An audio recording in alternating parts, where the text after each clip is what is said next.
நான் ஒரு வில்லேஜ்ல இருக்கிற எனக்கு அந்த கும்மி பாட்டுங்கிறது ஒரு ரசனையா இருக்குது. நான் வீடியோ போறேன். சிட்டியில வாழ்ந்த தனுஷுக்கும் அதனுடைய ஈர்ப்பு இருந்திருக்கு, தாக்கம் இருந்திருக்கு அப்படின்னா அந்த பாட்டை கேட்கறவங்க எத்தனை பேருக்கு இது புரியும் அப்படின்னு தெரியல. ஆனா அல்டிமேட் விதையை வச்சு சொல்றாங்க பாத்தீங்களா, நிஜமாவே இது படத்துல நடக்கிற அந்த ஷூட்டிங் ஸ்பாட்டு, அந்த காற்று கோவில் எல்லாமே தனுஷனுடைய குலதெய்வம் கோவில் தான். தனுஷ் அவர்கள் வந்து தேனி மாவட்டத்துல, எங்க பக்கத்து மாவட்டம் தேனி மாவட்டத்துல கிராமத்துல தான் அவங்க சொந்த ஊர். லிரிக்ஸ் வந்து எப்படி அமைஞ்சிருக்கு பாருங்க. அதுல ஊரான ஊரு வரும், முன்னோரின் பேர் வரும். அது என்னப்பா அந்த கலை இருக்கு பாத்தீங்களா, ஒரு கிராமத்தா வந்துட்டான் அப்படின்னா அவன் ஃபாரின்ல லண்டன்ல போய் செட்டில் ஆனாலும் அந்த ஈரோ அப்படிங்கிறது கண்ணில் கண்ணீர் வர. நீங்க பாட்டை கேளுங்க, இந்த இடத்துல அம்மனும் செம்மனும் அப்படின்னு சொல்லும்போது கூஸ்பம் பாருங்க. அம்மன் பேரை சொல்லும்போது கூட அந்த கூஸ்பம்ஸ் வராது, செம்மனும் சொல்லும்போது அப்படியே சிலுத்து போயிடும். பாட்டு கேளுங்க, அப்போ நான் சொன்னதை நினைச்சு பாப்பீங்க. இதுக்கடுத்து பாத்தீங்க அப்படின்னா இன்னொரு பாட்டு இருக்கு, போக போக லிரிக்ஸ்லாம் அப்படியே ஒரு அடுக்கு மேல போக காட் லெவல் தெய்வ ரகமா இருக்குங்க. இந்த சில்வர் கலர்ல வெள்ளி நிறத்துல அந்த நிலவு வெளிச்சத்துல நான் இப்படி உட்கார்ந்துக்கிட்டு இப்படி பாட்டு கேட்க பாத்தீங்களா, கோடி ரூபாய் கொடுத்தாலும் இந்த சுகம் வராது சாமி. தமிழ்நாட்டுல இன்னைக்கு மட்டும் இல்ல, நம்மளுடைய முன்னாடியே முன்னோர் வழிபாடுங்கிறது ஒன்று இருந்தது. முன்னோர்களை வணங்குனது. ஒரு சாமி படத்துல கூட இத்தனை சாமி போட்டு பாட்டே வந்திருக்காது. இட்லி கடை படத்துல கிட்டத்தட்ட 3-4 பாட்டு இப்படிதாங்க ஆரம்பிக்கும். எத்தனை சாமி வந்ததையா அப்படின்னு ஒரு பாட்டு, எஞ்சாமி தந்தானே அப்படின்னு சொல்லிட்டு ஒரு பாட்டு, எம்பாட்டேன் சாமி வரும்னு சொல்லிட்டு, சாமி அப்படிங்கிற வார்த்தை இல்லாம இல்ல பாட்டே இல்லையாடா அப்படிங்கிற அளவுக்கு அவ்வளவு சாமியை போட்டு பாட்டு எழுதியிருப்பாங்க. படமே பாத்தீங்க அப்படின்னா தனுஷும் அப்படிதான் இருப்பாரு. அந்த வில்லேஜ் செட்டப்பே அந்த ஃபோர்ட் ஸ்டைல்ல நாட்டுப்புற தன்மையில தான் இருக்கும். அது ஏன் அப்படி இருக்காங்கிறதையும் இந்த வீடியோல நம்ம பார்த்துடலாம். அதுக்கு முன்னாடி ஒரு இது சொல்லணும் அப்படின்னா, இந்த படம் வந்து இது வெறும் திரைக்கதை கிடையாதுங்க. இது பல கிராமங்களின் கண்ணீர் புலம்பல் அப்படின்ட்டு சொல்லலாம். இப்போ வாங்க வீடியோக்குள்ளக்க போயிடலாம். பாருங்க, பிடிச்சிருந்தா லைக் பண்ணி சப்ஸ்கிரைப் பண்ணுங்க. இப்போ வீடியோக்குள்ளக்க போயிடலாம். இட்லி கடை இது வந்து பாத்தீங்க அப்படின்னா தனுஷ் அவர்களே இயக்கி நடிச்ச ஒரு படம்னு சொல்லலாம். படம் முழுக்க பாத்தீங்க அப்படின்னா பல அந்த வில்லேஜ் செட்டப்ல தான் இருக்கும். அதுல இந்த பாட்டை டீகோடிங் பண்ணுவோம். இந்த பாட்டை டீகோடிங் பண்ணாலே பல ட்ரெடிஷ்னலான விஷயங்கள் என்னன்ட்டு நமக்கு தெரிய வந்துடும். இன்னைக்கு பல பேர் குலதெய்வம் கோயிலுக்கு போறணும் அப்படின்ட்டு எங்க கிராமத்துல கூட சொல்லியிருந்தாங்க. கடையில கூட ஏதோ வாங்க போகும்போது கூட அங்க கூட வாழைப்பழத்தை வாங்கிட்டு சில பெண்கள் கிளம்பிட்டு இருந்தாங்க. அது எல்லாமே குலதெய்வம் கோயிலுக்கு போறதுக்கு. இந்த படத்துக்கும் அதுக்கு என்ன சம்பந்தங்கிறதும் இருக்குது. இப்ப நான் சொல்றேன். முதல்ல இந்த பாட்டை டீகோடிங் பண்ணிடுவோம். இந்த வரிகள் நான் சொல்ற இந்த பாட்டுல இருக்கிற இந்த வரிகள் எல்லாமே நான் எழுதினது கிடையாது.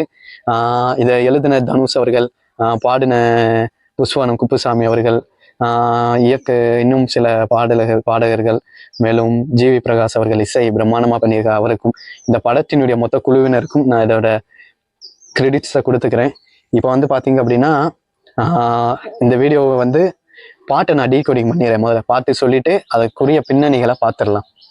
முதல்ல பாத்தீங்க அப்படின்னா எத்தனை சாமி வந்ததையா அப்படிங்கிற ஒரு பாட்டுங்க சார். என்ன மாதிரியான ஒரு பாட்டு அப்படின்னா ரொம்பவுமே அது வந்து ஒரு இன்டென்ஸான பாட்டு அப்படின்ட்டு சொல்லலாம். அந்த பாட்டு ஏன்பா அப்படி ஆரம்பிக்குது அப்படின்னா அதுக்கு பின்னாடியும் ஒரு கதை இருக்குங்க. அதுல பாருங்க, எம்பாட்டே சாமி வரும் அப்படிங்கிற ஒரு பாட்டு. இந்த பாட்டுல பாத்தீங்க அப்படின்னா ஆரம்பிக்கும் போதே எம்பாட்டே சாமி வரும் அப்படின்ட்டு தான் ஆரம்பிக்கும். அது எதுக்கு அப்படின்னா அது என்ன பாட்டன் சாமி, முருகன் சாமி, கருப்பசாமி, ஐயனார் சாமி, சிவன் சாமி, கோவிந்த சாமி, இப்படி நிறைய சாமி இருக்குது, மாடசாமி. அது என்னப்பா பாட்டன் சாமி புதுசா இருக்குன்னு சொன்னீங்கன்னா, பாட்டன் சாமிலாம் ரொம்ப பெருசாலாம் யோசிக்க வேணாம். பாட்டன் சாமிங்கிறது நம்மளுடைய குலதெய்வம் தான். தமிழ்நாட்டுல இன்னைக்கு மட்டும் இல்ல, நம்மளுடைய முன்னாடியே முன்னோர் வழிபாடுங்கிறது ஒண்ணு இருந்தது. முன்னோர்களை வணங்குனது நம்மளுடைய வழிபாட்டு முறைன்னு ஒரு தொடர்ச்சி தான் இந்த குலதெய்வ வழிபாடு அப்படின்ட்டு சொல்லலாம். முருகர் வழிபாடு கூட இந்த முன்னோர் வழிபாடு. முருகனை கூட நம்ம பாட்டன் அப்படின்ட்டு தான் இது வரைக்கும் நம்ம நம்புறோம், அப்படித்தானே? அதே மாதிரிதான் இந்த பாட்டன் சாமிங்கிறது குலதெய்வம். குலதெய்வம்ங்கிறது நம்மளுடைய அந்த தொடர்ச்சி தான், நம்மளுடைய முன்னோர்களின் தொடர்ச்சி அப்படின்ட்டு சொல்லலாம். அதுல பாருங்க, அந்த லிரிக்ஸ் வந்து எப்படி அமைஞ்சிருக்கு பாருங்க. அதுல ஊரான ஊரு வரும், முன்னோரின் பேரு வரும். அது என்னப்பா ஊரான ஊரு வரும், முன்னோரின் பேரு வரும் அப்படின்னா, கிராமத்துல என்னமா இருக்கிற கிராமத்துல இருந்தவங்களுக்கு கிராம பேர்கள் அதிகமா பார்த்தவங்களுக்கு தெரிஞ்சிருக்கும். ஊரான ஊரு வரும், சரி ஊரு வருது, கூடவே சேர்ந்து முன்னோரின் பேரும் வரும். இப்போ சில ஊர் பேர்லாம் எடுத்துக்கிட்டீங்கன்னா அங்க வாழ்ந்த ஏதோ ஒரு மனுஷனோட பேரும் இருக்கும். எங்க ஊர் பேர் பாத்தீங்கன்னா, இப்ப எடுத்துக்காட்டுக்கு ராசு நாயக்கர் பட்டி எங்க ஊர். அதுல பாத்தீங்கன்னா இந்த ராசு நாயக்கருங்கிறது முன்னோர்ல இங்க யாரோ வாழ்ந்திருக்காரு, அவர் பேர்லயே இந்த ஊர் பேரும் அமைஞ்சிருக்கு. இது மாதிரி துரைசாமிபுரம் அவங்க நிறைய பேர்கள் இருக்குது. அது வந்து அந்த முன்னோரின் பேரை வச்சே இருக்கும். அந்த ஊரான ஊர் வரும், முன்னோரின் பேரும் வரும். அந்த வில்லேஜ்ல வாழ்ந்தவங்களுக்கு தாங்க அந்த அர்த்தம் தெரியும். தனுஷ் அவர்களோட வில்லேஜ்ல வாழ்ந்தவர் தான்.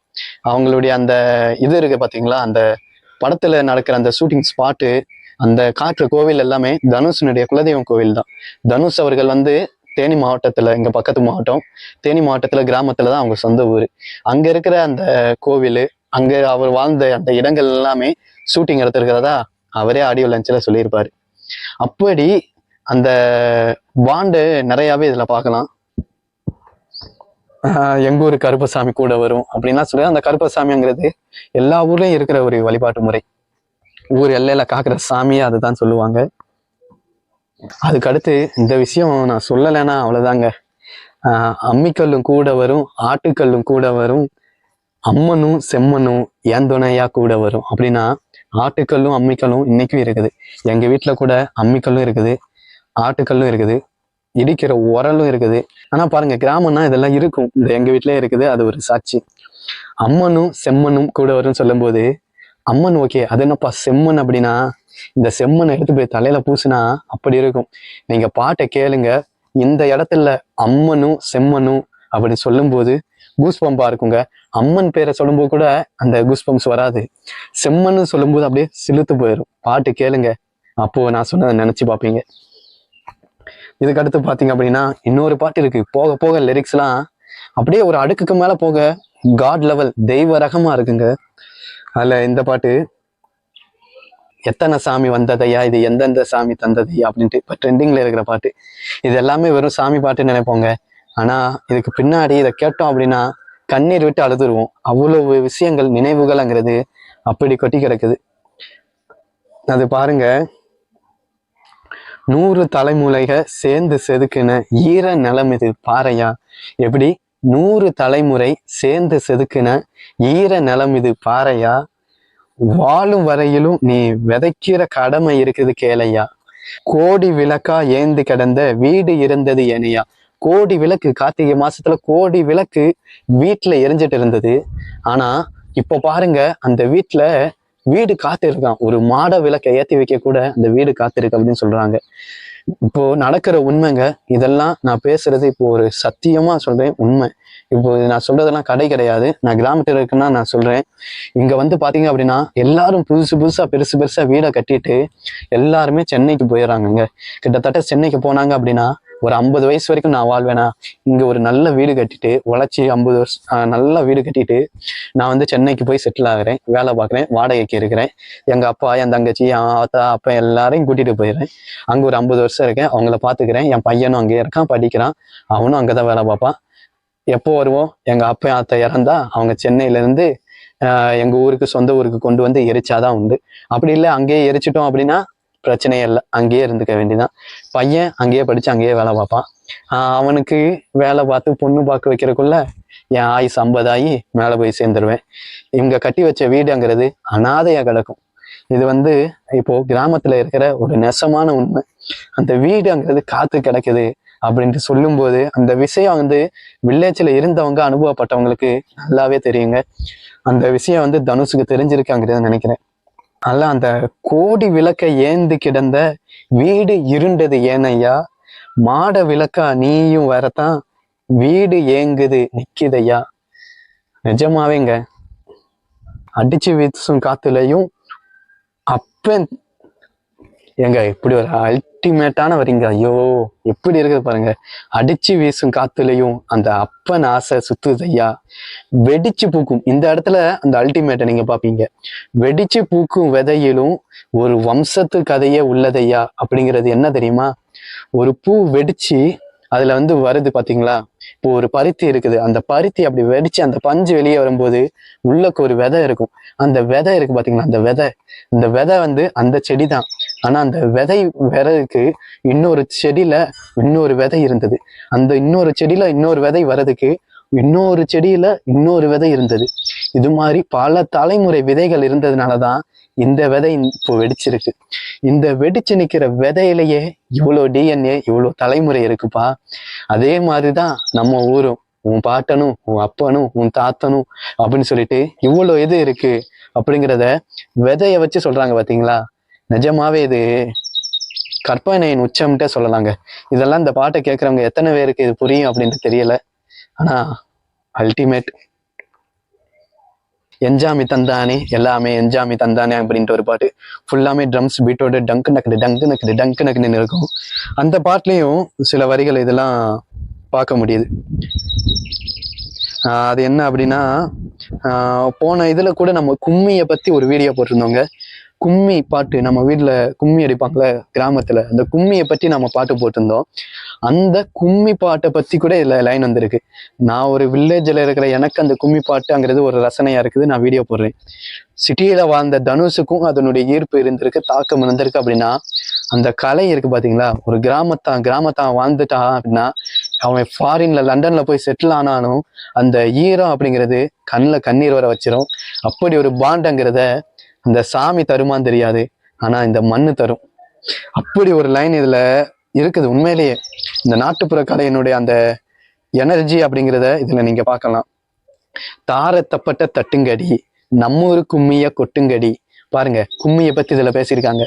தாரத்தப்பட்ட தட்டுங்கடி நம்மூரு கும்மிய கொட்டுங்கடி. அதை பாருங்க, குனிஞ்சு கும்மிய கட்டுங்கடி, கை தட்டுங்கடி, இந்த மாதிரிலாம் சொல்ற. நம்ம ஊரு கும்மி அப்படின்னு சொல்றாங்க பாருங்க. கிராமத்துலதான் இங்க கும்மி அப்படிங்கிறது அப்படி இருக்கும். நம்ம ஊரு கும்மி அப்படின்னா நம்ம ஊரினுடைய ஒரு அடையாளமே இந்த கும்மி பாட்டு தான். கிராமங்கள்லாம் நிஜமாவே இங்க கும்மி பாட்டெல்லாம் அப்படி இருக்கும். நான் இன்னொரு நாள் இந்த கும்மி பாட்டை டீகோடிங் பண்ணலாம், நம்ம அது சூப்பரா இருக்கும். அவ்வளவு இது நம்ம ஊரு கும்மிய கொட்டுங்கடின்னு சொல்லும் போது அது நமக்கு தான்ப்பா சொந்தம், எங்களுக்கு தான் சொந்தம் அப்படின்ட்டு அந்த பெருமையா பேசுகிற கெத்து இருக்கு பாத்தீங்களா, அப்படி இருக்கும். வேற என்ன இருக்குதுல்ல, தேடி தேடி பார்த்தோம் அப்படின்னா அவ்வளோ இருக்குதுங்க. லிரிக்ஸை ஃபுல்லாக படித்து அந்த இதெல்லாம் சொல்கிறதுங்கிறது பார்க்கும்போது தேட வேண்டியது இருக்குதுல்ல, அந்த என்னென்ன இருக்குது. ஏன்னா இது நான் ஸ்கிரிப்ட் எழுதி வச்சு பேசலை, மனசுலேருந்து வரும் பார்த்தீங்களா. எல்லா விஷயத்தையும் நம்ம வந்து பார்த்தீங்க அப்படின்னா மனப்பாடம் பண்ணி பேப்பரில் எழுதி வச்செல்லாம் சொல்ல முடியாது. சில விஷயங்கள் உள்ளுக்குள்ளேருந்து வரும். அது மாதிரி தான் இந்த இட்லி கடை படமே. தனுஷ் அவர்களே சொல்லியிருப்பார்ல, இந்த இட்லி கடை படம்ங்கிறது ஒரு இளையராஜா பாட்டு கேட்டேன், அதுலேருந்து வந்த ஒரு ஐடியா தான் சொல்லியிருப்பாரு. நிஜமாவே அப்படி இருந்தது, நிஜமாவே சூப்பராக இருந்தது. இந்த ராத்திரி வழிநடுக நிலவு வரும். நிஜமே சொல்கிறேன், மொட்டை மாடியில் இருக்கேன் சார், வானத்தில் மார்கழி மாதம் தான் இருந்தாலும் வானத்தில் நிலா வரும். ஊருக்குள்ளுக்கு எல்லாமே இருட்டா இருக்கும். அப்படியே அந்த சில்வர் கலர்ல வெள்ளி நிறத்துல அந்த நிலவு வெளிச்சத்துல நான் இப்படி உட்கார்ந்துக்கிட்டு இப்படி பாட்டு கேட்கேன் பாத்தீங்களா, கோடி ரூபாய் கொடுத்தாலும் இந்த சுகம் வராது சாமி. அவ்வளவு சுகமா இருக்கும். யாருமே வேணாண்டா எனக்கு, அந்த நிலா இருக்குது, நான் இப்படி உட்கார்ந்துருக்கேன் ஹாயா அப்படின்னாலே சொர்க்கம். அது சொர்க்கங்க. நான் கொடுத்து வச்சவன் இந்த வாழ்க்கையில, அந்த நிமிஷம் நான் வாழ்ந்ததுக்கு நான் கொடுத்து வச்சவன். அப்படி ஒரு ஃபீலிங் கொண்டு போகுதுங்க அது இந்த பாட்டு. அவ்வளோ இருக்கு. அந்த கவுளி சகுனம் பார்க்கறதெல்லாம் இன்னமும் கிராமத்துல இருக்குது, அதெல்லாம் பண்ணுவாங்க. அதெல்லாம் கூட இதுல சொல்லியிருக்கிறாங்க. வேற என்ன சொல்றது இந்த படத்தை பத்தி அப்படின்னா, என் தாயி தூங்க சொன்னா பாட்டு வரும், என் தாய தூங்க சொன்னா பாட்டு வரும். பாருங்க, என் தாய தூங்க சொன்னா பாட்டு வருமா? தூங்கு அப்படின்ட்டு அம்மா நமக்கு சொன்னா அம்மா தாளாட்டுவாங்க, எம்மா தூங்குமா அப்படின்ட்டு அம்மா கிட்ட சொன்னா கூட நீ தூங்குடான்னு சொல்லிட்டு நமக்கு தாளாட்டுவாங்களாம். எப்படி பாருங்க, எங்க போய் மூச்சு விட்ட காத்து வரும். நிஜமாவே கண்ணீர் வருதுங்க எனக்கு. இப்போ வர பாட்டு எல்லாமே அந்த வார்த்தைகள் வந்து காதுல விழுகாது, கேட்கவே கேட்காது. என்னடா பாட்டு, வெறும் மியூசிக் மட்டும் கையமுயான்னு இருக்கும். ஆனா இந்த படத்துல இருக்க எல்லா பாட்டையும் கேளுங்க, நிஜமா அந்த மனசார்ந்த உணர்வு வரலைன்னா என்னன்னு எனக்கு கேளுங்க, நிஜமாவே சூப்பரா இருக்குங்க.